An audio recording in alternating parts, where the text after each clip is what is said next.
যখন কোন বান্দা সূরা ফাতিহার একটা করে আয়াত বলে আলহামদুলিল্লাহি রাব্বিল আলামিন, সঙ্গে সঙ্গে আল্লাহ জবাব দিয়ে বলেন হামিদানি আবদি, বান্দা তুই আমার প্রশংসা করলি।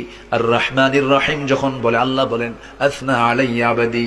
মালিক ইয়াউমিদ্দিন যখন বলে আল্লাহ বলেন মাজ্জাদানি আবদি।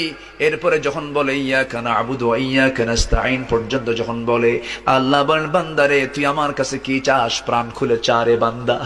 ইহদিনাস সিরাতাল মুস্তাকিম থেকে শুরু করে নিয়া ওয়ালাদ-দাল্লিন পর্যন্ত যখন বান্দা বলে তখন আল্লাহ বলেন বান্দা নামাজের মধ্যে এমন প্রেমের খেলা খেললি বান্দা, তুই যা চাইলি সব আমি আল্লাহ কবুল করলাম। ওই বান্দা যখন রুকুতে যায় আল্লাহ তখন অস্থির হন।